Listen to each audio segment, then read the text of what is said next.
Welcome dear students. आज के इस वीडियो लेक्चर में हम बहुत ही इम्पोर्टेंट टॉपिक प्लेट विवर्तनिकी का अध्ययन करेंगे। प्लेट विवर्तनिकी मीन्स प्लेट टेक्टोनिक्स। इसको पूरे को समझने से पहले हम देखते हैं कि प्लेट क्या होती है। वैसे सीधे सीधे अर्थों में देखें तो पृथ्वी का जो स्थलीय जलीय दोनों मिलाकर या फिर सिर्फ जलीय, इनमें से कोई भी हो सकता है जो कि दृढ़ हो, उसको प्लेट कहते हैं। ये प्लेट की परिभाषा हम दे सकते हैं।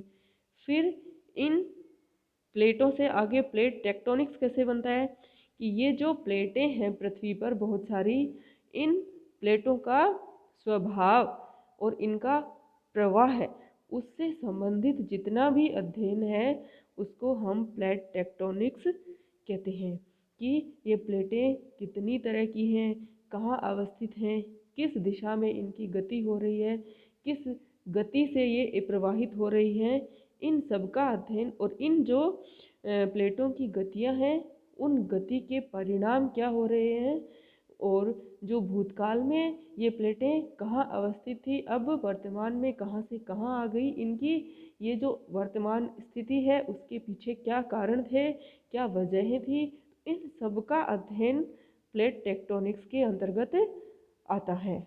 अब ये जो प्लेटें हैं ये प्रवाहित हो रही हैं, गतिशील हैं, तो इनकी गति का जो कारण है वो कारण हम देखते हैं। उनमें सबसे पहला हम मानते हैं कि पृथ्वी का घूर्णन है वो इन प्लेटों की गति का एक महत्वपूर्ण कारक है जो कि इन प्लेटों की गति को प्रभावित करता है। जैसे कि हम मानते हैं कि पृथ्वी 3 परतों से बनी है। सबसे ऊपरी परत सियाल, फिर सीमा और नीफे। जो सबसे ऊपरी परत है उसके नीचे अर्ध तरल एक दूसरी परत है, तो उस परत के ऊपर वाली परत है वो तैर रही है। तो जब पृथ्वी का घूर्णन होता है तो ऊपर हुई तैरती हुई जो पृथ्वी की परत है उसकी गति पे रुकावट उत्पन्न होती है, या फिर उसे उसी दिशा में सहायता प्राप्त होती है गति करने के लिए। तो इस वजह से ये प्लेटों की गति प्रभावित होती है। तो पृथ्वी का घूर्णन प्लेटों की गति के लिए एक महत्वपूर्ण कारक है। फिर पृथ्वी के अंदर उपस्थित जो तप्त स्थल है, हॉट स्पॉट्स हैं, जैसे प्लूम्स हैं, या फिर पृथ्वी के अंदर मौजूद रेडियो सक्रिय पदार्थ हैं जिनसे कि निरंतर ऊष्मा निकलती रहती है, वो सब इन प्लेटों की गति को प्रभावित करते हैं। फिर ये जो प्लेट टेक्टोनिक्स है इसके आधार पर हम किस किस जो घटना है उसकी व्याख्या कर सकते हैं। सबसे पहला है समुद्र नितल प्रसरण। वर्तमान में ऐसे अनेक प्रमाण मिले हैं जो ये प्रमाणित करते हैं कि समुद्र का नितल है वो प्रसारित हो रहा है, उसमें विस्तार हो रहा है। तो इस विस्तार को समझाने के लिए जो प्लेट टेक्टोनिक्स प्रक्रिया है ये बहुत सहायक है। उसके साथ साथ महाद्वीपीय प्रवाह भी प्रमाणित हुआ है कि विभिन्न महाद्वीप हैं वो विभिन्न दिशाओं में विभिन्न गतियों से प्रवाहित हो रहे हैं, गति कर रहे हैं। तो उनकी उस गति को समझाने के लिए भी हम प्लेट टेक्टोनिक्स का सहारा ले सकते हैं। इसी प्रकार से पृथ्वी पर उपस्थित विभिन्न वलित पर्वतमालाएं हैं, लंबी लंबी ऊंची ऊंची, जैसे रॉकीज, एंडीज, हिमालय, आल्प्स। इन सब की उत्पत्ति को समझाने के लिए भी प्लेट टेक्टोनिक्स का सहारा लिया जाता है। अब ये जो प्लेट टेक्टोनिक्स थी ये किसी एक विद्वान ने, एक भूगोलवेता ने प्रतिपादित नहीं की थी। इसके मुख्य प्रतिपादकों में है हैरी हेस महोदय, जिन्होंने 1962 में इसके प्रतिपादन में सहयोग दिया था और उन्होंने समुद्र नितल प्रसरण को इसकी सहायता से समझाया था। साथ साथ जो W.J. मॉर्गन महोदय हैं उन्होंने 1968 में प्लेट विवर्तनिकी को समझाया था।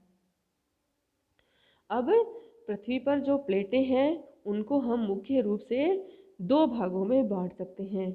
एक तो महासागरीय प्लेट और एक महाद्वीपीय प्लेट। जो महासागरीय प्लेट है उनकी गति है वो कुछ अधिक है, जो कि 5 सेंटीमीटर प्रति ईयर औसत प्राप्त होती है। और महासागरीय प्लेटें हम किसे मान सकते हैं? एक तो प्रशांत महासागर पूरे को मिलाकर एक प्लेट बनाई गई है जिसे प्रशांत प्लेट कहते हैं।